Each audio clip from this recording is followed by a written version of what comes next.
thank you for your kind attention during the jury selection process. And I would congratulate you. So many of your neighbors were excused. Each and every one of you impressed 8 very, very experienced lawyers in this courtroom to suggest to us that you will decide this case exactly as you said you would, fairly and impartially, and let the chips fall where they may. I hope you are as anxious to learn about the horrible death of Robert Brooks as I am in the next few minutes to educate you about it. What I say obviously is not evidence. I was not there when it happened, and the evidence will come from that witness stand in a few moments. The day in question was Monday, December the 9th, 2024. This country had just finished a very contentious presidential election. Many of us in our own lives were preparing for the holidays, looking forward to seeing loved ones and spending time with family. And for 43-year-old Robert Brooks, it was the last day of his life. Robert was incarcerated at the Mohawk Correctional Facility, a place right here in Oneida County. He was done with about 90% of a state prison sentence that he had received for stabbing his girlfriend in a drug-induced stupor. I don't have to tell you that. It has nothing to do with the case. These gentlemen didn't know what he was in for. They didn't know anything about him. But I don't want you to speculate, so I told you. Robert was one of about 32,000 adult men and women locked up in the state of New York, crimes ranging from drug possession to murder and everything in between. And every single one of those inmates, those incarcerated individuals, had one thing in common. Their welfare, their safety was entrusted to sworn correctional officers who took an oath to do their job, wear a badge, wear a flag on their uniform, and protect those 32,000 people, no matter what they were in for. And among them were those 3 defendants. There are dangerous people locked up in prison. Lord knows I know. I put enough of them there myself.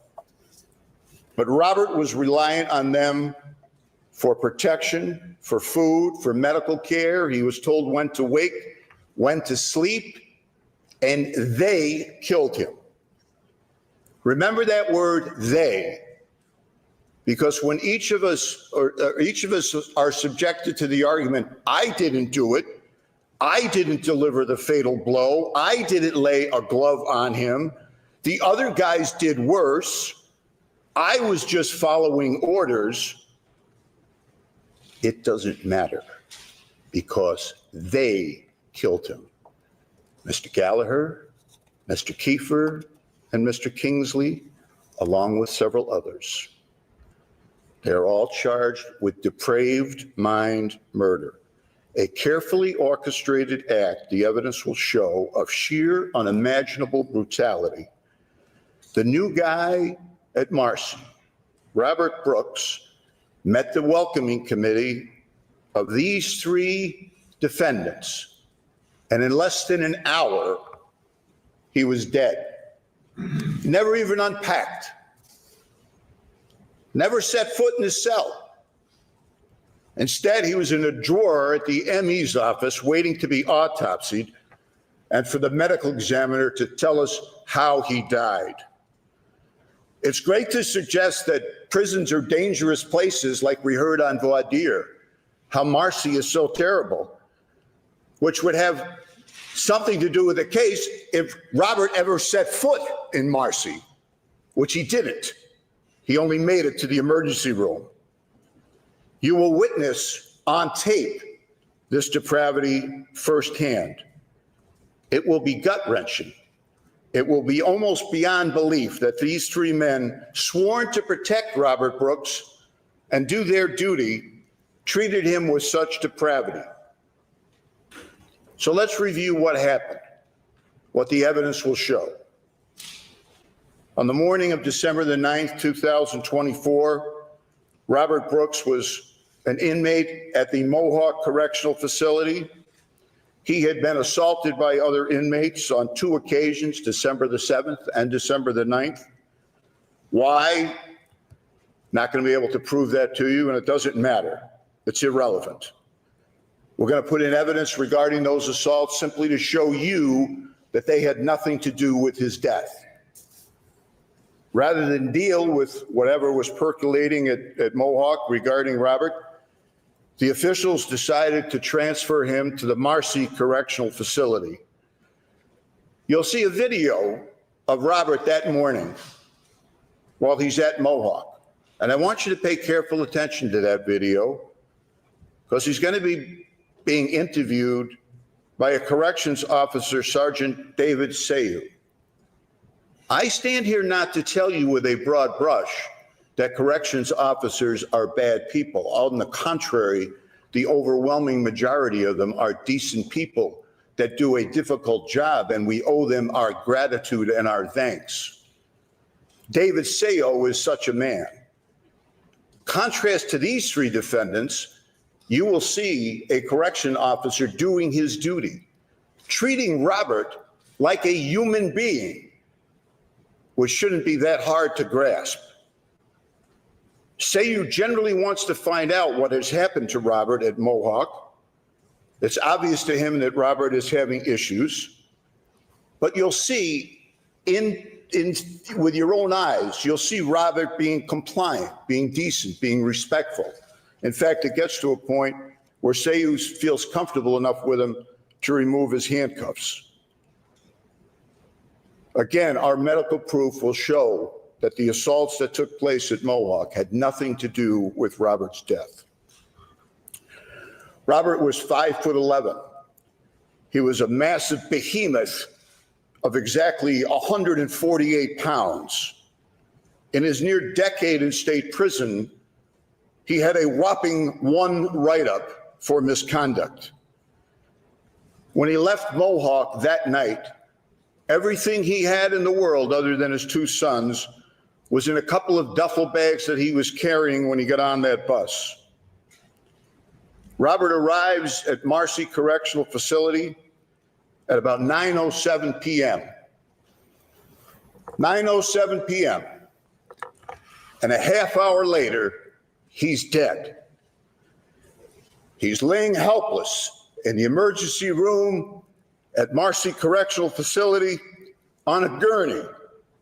He's got injuries to his head, his neck, his testicles, his liver, his spleen. You'll see a tape of Robert from that evening, and he's looking into a camera that he doesn't know was on and none of these defendants knew was on, and he's pleading for his life. He's begging, someone tell me what I did wrong. Why is this happening to me? And he's also choking and drowning on his own blood. And these 3 defendants, each in their own way, the proof will show, were intimately involved with these acts. They no longer were corrections officers. They were a gang. They took turns, collectively and individually, of punching him, kneeing him, pepper spraying him, choking him, pinning him down, cuffing his legs. The last thing he had to defend himself, his legs. And Mr. Gallagher, you will see, decided to cuff his legs during the beating. Having done this line of work for some time, let me suggest that what's in your mind right now is, surely, Mr. Fitzpatrick, there's more to this. You're leaving something out. He must have spit at the officers. He must have degraded them in some way, insulted their manhood. The truth, the sickening, gut-wrenching truth that you're about to experience is that he didn't do a damn thing. Absolutely nothing. He was greeted by these 3 men and others. David Kingsley and Nicholas Kiefer were part of the welcoming committee, along with Glenn Trombley and Robert Kessler. The latter 2 who you will hear from during this trial, and they were soon to be joined by Matthew Gallagher. Trombley and Kessler will be witnesses. They've made deals with the prosecution. Had they not made deals with the prosecution, you would never know about the 2 assaults that occurred to Robert before he was on camera. You can choose to disbelieve them or not, or believe them. That will be up to you. They are 2 men that will tell you under oath that they will regret for the rest of their lives the cowardly failure to act that they participated in during the beating of Robert. Someone long ago said, an event has happened upon which it is difficult to speak, but impossible to remain silent. Impossible to remain silent. The words of Edmund Burke from 200 years ago. Even today, they explain the decisions of Trombley and Kessler to testify, reluctant as they may be, ashamed as they may be, and credible as they may be, to speak about something which is impossible to ignore and impossible to remain silent. Defendant Nicholas Kiefer here, he shows up on the scene, part of the welcoming committee. He heroically pepper sprayed Robert for no reason at all. And you'll watch him throughout the rest of these proceedings. He doesn't participate in the beating in the ER. It doesn't matter. He was part of that gang that assaulted Robert. He disoriented him, made him helpless, and allowed the beating to continue to intensify and result in Robert's death. And ladies and gentlemen, he's no Uber driver in this play. Robert is passed off to other members of the gang. You'll see a lot of them that are not in this courtroom for reasons that do not concern you. And then you will see a sickening video of Robert being hogtied and transported into the infirmary like a dead animal.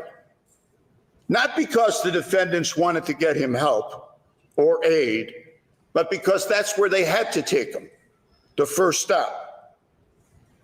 With utter indifference and depravity, Robert is hogtied and dragged into that ER. Among the individuals doing that is this defendant, Mr. Kingsley.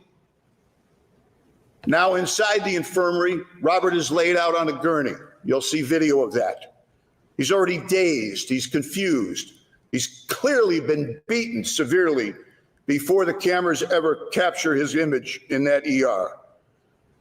Mr. Kiefer has done his part with his blows, and now a fresh set of corrections officers take over. And remember, they killed him, that gang. You'll see pictures of Mr. Farina and this defendant, Mr. Kingsley. Mr. Kingsley with his arms and his hands around Robert's neck, treating him like a doll, while Mr. Farina tries to shove a rag down his throat. He's gagged, he's choked, he's punched, he's yanked by the neck, he's dragged off the gurney by Mr. Kingsley and one of his accomplices by the neck and taken over in the corner for God only knows what purpose. He has no means to defend himself because his hands are cuffed behind his back during this whole process. So what does Mr. Gallagher do?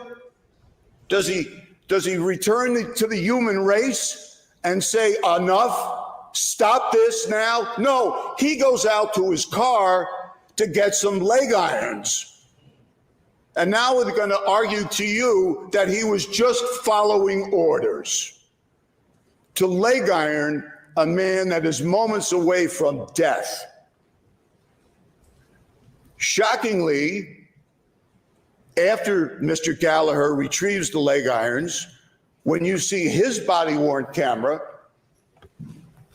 he zips up his jacket. So for 9.5 minutes, we see the inside of Mr. Gallagher's jacket instead of seeing what he was doing. Now, why do you think that happened? You'll know by the time this proof is concluded. Contrary to human experience, apparently it got colder inside and he had to zip up his jacket. Mr. Gallagher had a free will. He had human intelligence. He had training. He saw a man being beaten. He had no obligation, no duty, and God help us all, no human decency to put leg irons on that man. He participated in that death. He aided everyone that was there, and that's what the evidence will show and proved. An ambulance wasn't called for Robert until 9:40 p.m. They rush him to Wynn Hospital. He has no chance. Despite Herculean efforts, he is pronounced dead. Now, many months later, we appear in this courtroom because an indictment has been returned against these three men and others. Mr. Kiefer is charged with offering a false instrument for filing in the first degree. I'm going to make reference to the indictment in reverse order of severity. That's a very fancy way of saying he was required by law to fill out a document, and the man that is going to sit there during this trial, Mr. Kiefer, and say, I didn't break any law. I'm not guilty. I'm presumed innocent. He bald-faced lied in his report. Here's what he said. Prior to entering the emergency room of the infirmary, all force ceased being used against Robert Brooks. That's his story then. You'll see him walking around, looking in, participating, chuckling, hanging with his fellow gang members, while this poor 43-year-old, 148-pound guy is being pummeled like a rag doll a few feet away from him. I will ask you to convict Mr. Kiefer of that count. The defendants, Mr. Gallagher and Mr. Kiefer, are charged with gang assault in the second degree. I must and I will prove to you that they had intent to cause physical injury to Robert Brooks. Good Lord, did they intend to cause physical injury? You won't have any doubt of that whatsoever. They were aided by multiple people. They caused serious physical injury to him. Good Lord, they caused his death. And I will ask you to return a verdict of guilty against Mr. Gallagher and Mr. Kiefer for gang assault. The second count charges these three defendants with manslaughter in the first degree, intending to cause injury to the defendant Robert Brooks, serious physical injury, and acting in concert with each other. Sounds complicated at first, but when you boil it down, it's pretty simple. You're going to see massive evidence that this gang, this whole group of these people that stopped being corrections officers the moment Robert got off that bus, that their motive, their operandi was to cause serious physical injury to this man, and they wound up causing his death. And the final count, the most serious count, depraved indifference to human life. Depraved indifference to human life.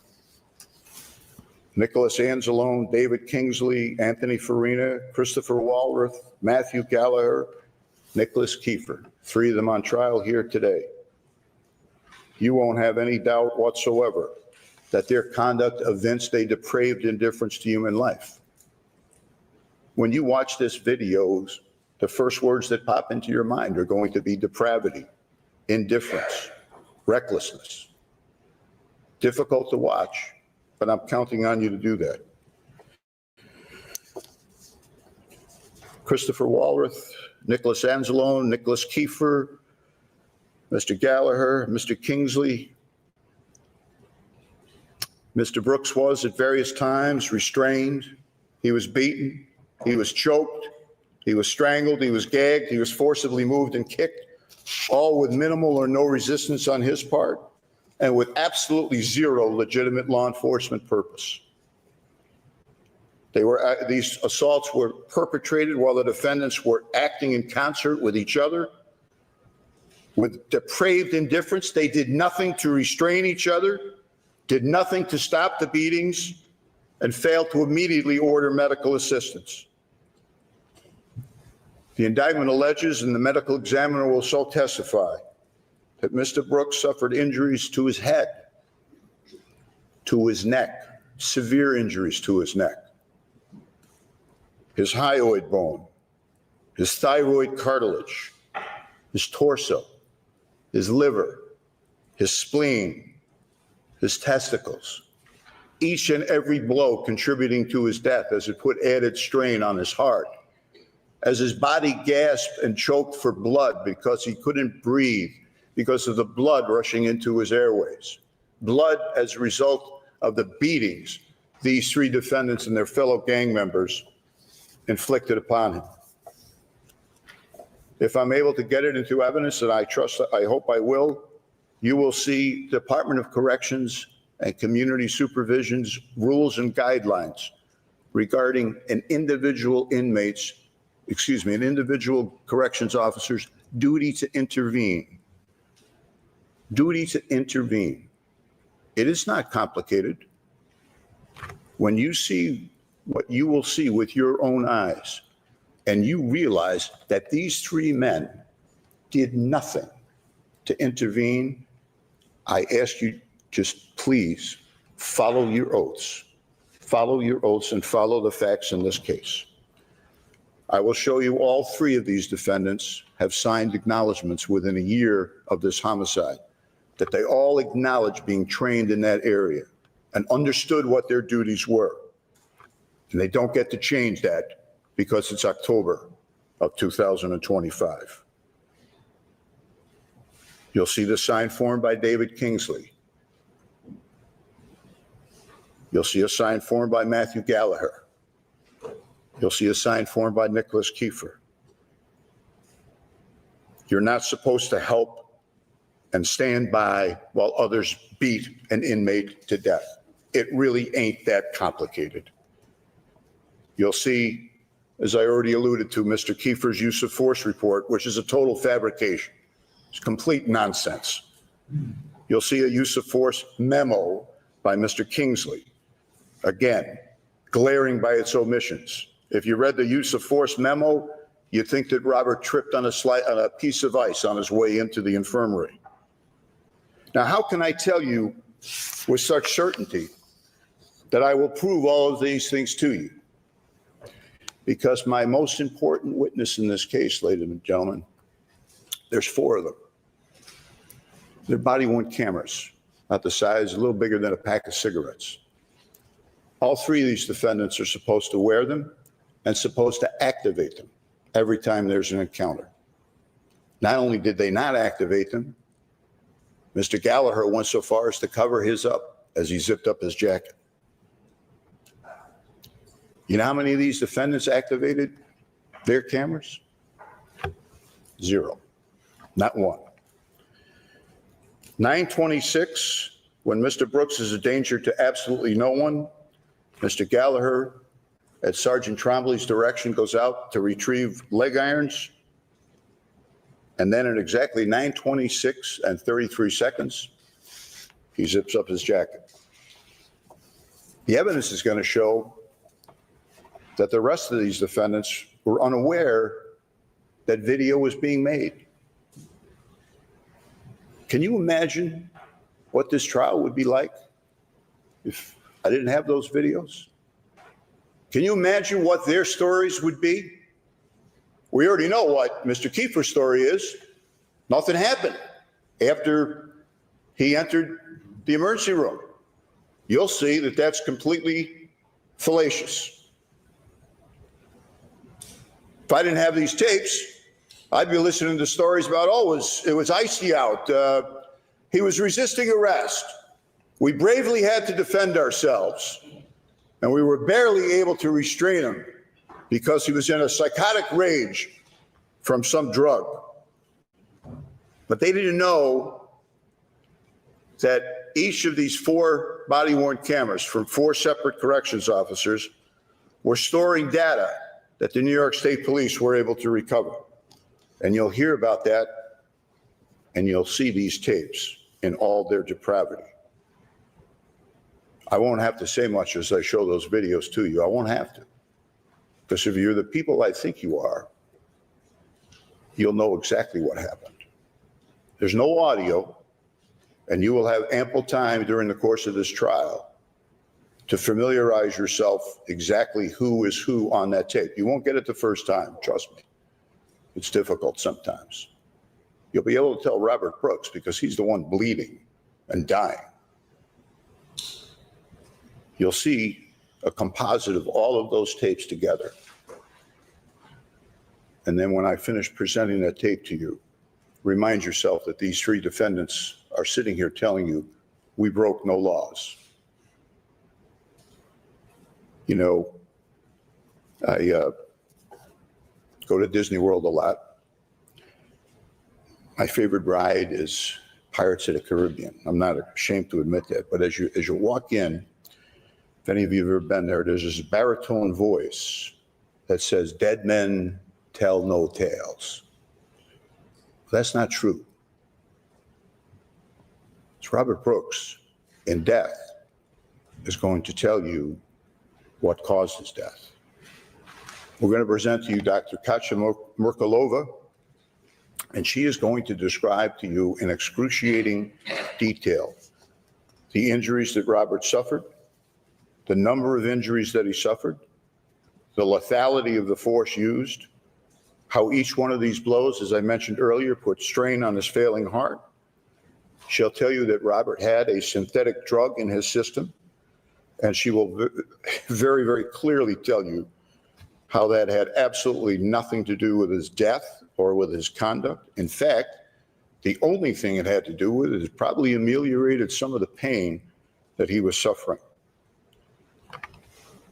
These defendants took Robert's life, these 3 and others, with such callousness and such brutality that it will probably take her close to an hour just to describe to you each and every wound that he suffered.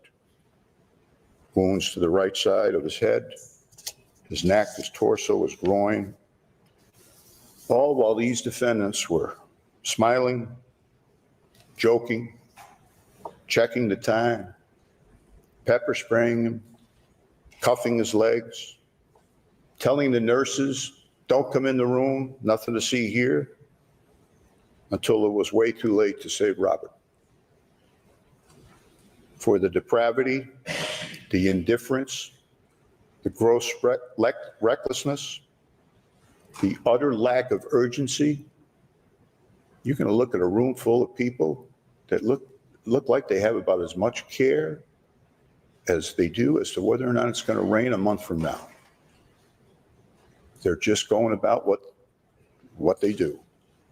And I'll ask you to convict Mr. Kingsley because of the gross abuse that he, and you will see it, inflicted on Robert's neck, the beatings that he participated in.